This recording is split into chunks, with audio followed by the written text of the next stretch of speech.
morning students. This is your English class for class 8 and your subject is English.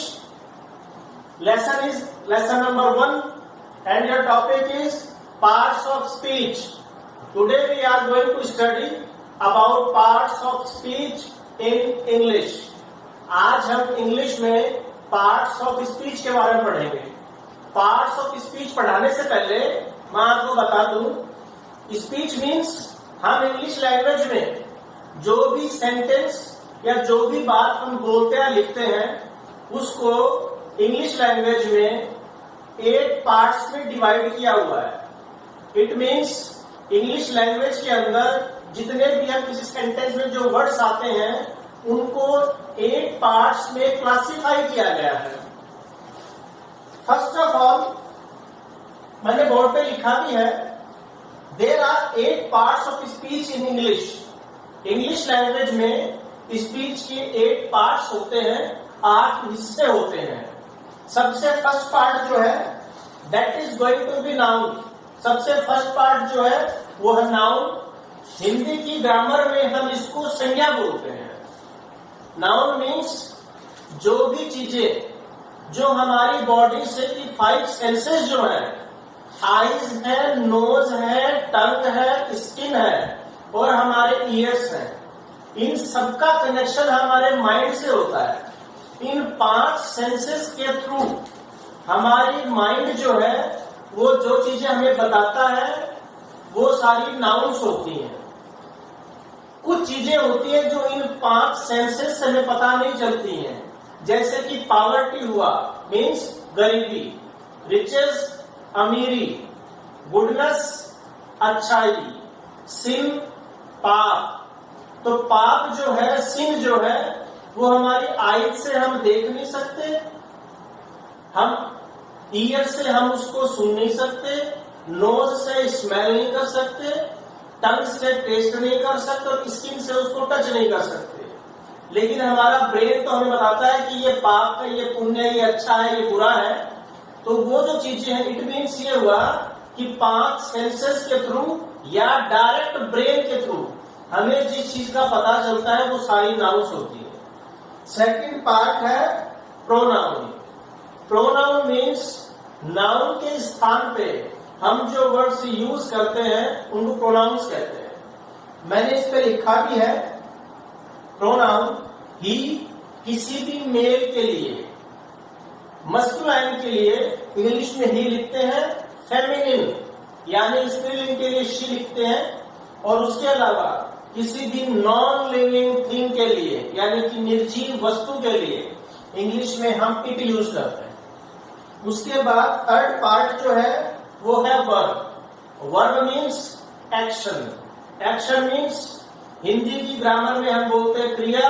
क्रिया का मतलब कोई भी काम जो होता है वो वर्ब होता है.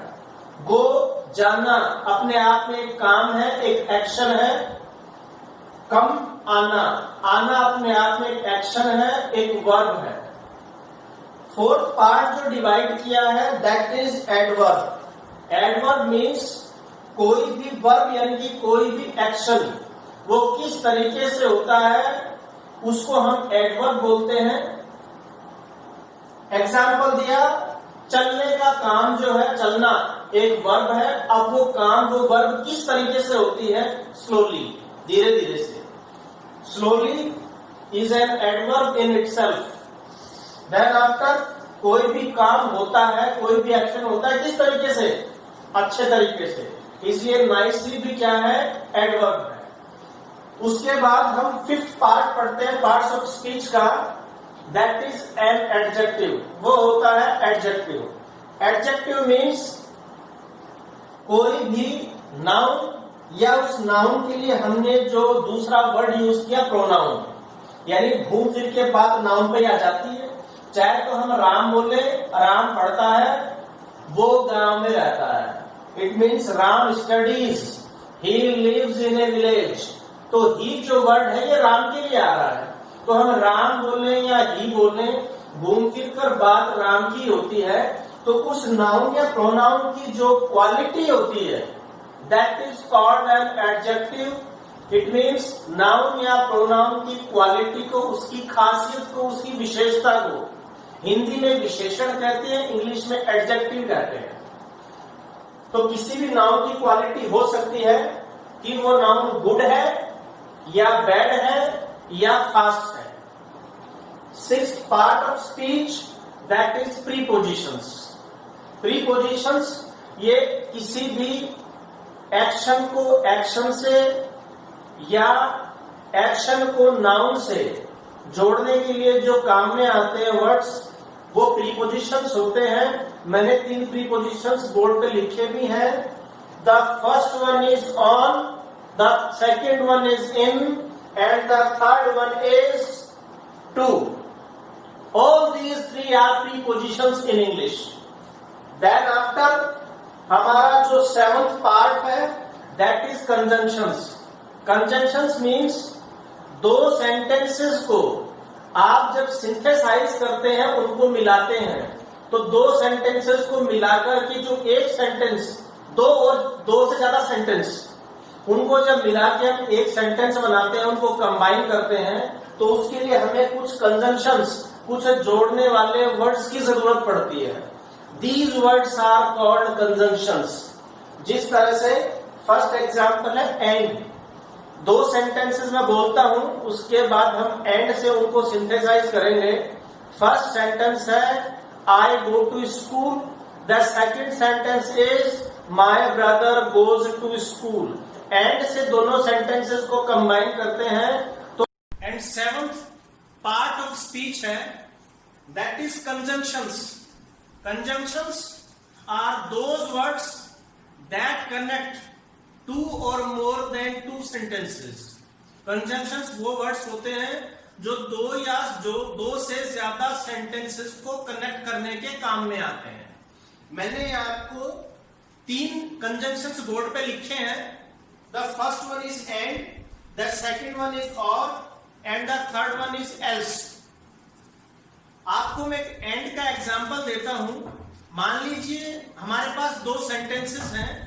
First sentence is I study, second sentence is my brother studies. And की हेल्प से इन दोनों सेंटेंसेस को हम कंबाइन करते हैं तो हमारा आंसर आएगा आई एंड माई ब्रदर स्टडी। तो इस तरह से मैंने 2 सेंटेंसेस को एंड की हेल्प से कंबाइन करके एक सेंटेंस बना दिया। उसी तरह से हम और एल्स को यूज करते हैं। हमारा जो 8th पार्ट है, लास्ट पार्ट है, दैट इज इंटरजेक्शन। इंटरजेक्शंस जो है ये वो वर्ड्स होते हैं जो आपकी फीलिंग्स या इमोशंस को शो करते हैं। आपकी फीलिंग या तो आपकी सौरो, दुख की हो सकती है, या सरप्राइज, आश्चर्य की हो सकती है, या फिर हैप्पीनेस, खुशी की हो सकती है। तो जैसे हिंदी में कुछ वर्ड्स आते हैं, ओहो, अच्छा, वाह, हुर्रे, इनसे अलग अलग फीलिंग्स का पता चलता है। तो उसी तरह से इंग्लिश में है अलास, इससे हमें सौरो, दुख का पता चलता है। ओह, इससे हमें सरप्राइज का पता चलता है। और हुर्रे, इससे हमें हमारी खुशी यानी कि हैप्पीनेस का पता चलता है। तो इस तरह से मैंने आज आपको इंग्लिश में ये 8 पार्ट्स ऑफ स्पीच जो है, इनके मैंने आपको नाम बताए हैं। नेक्स्ट क्लास में हम इनको डिटेल करेंगे। तो आज का आपका जो होमवर्क है वो ये है कि आप इन 8 पार्ट्स को अपनी नोटबुक में पार्ट्स ऑफ स्पीच वाले चैप्टर में अपना नोट डाउन करेंगे, और इनके जो है मैंने जो एग्जाम्पल्स आपको इनके साथ में दिए हैं, ये आप इसको नोट डाउन करेंगे और लर्न करेंगे। Thank you.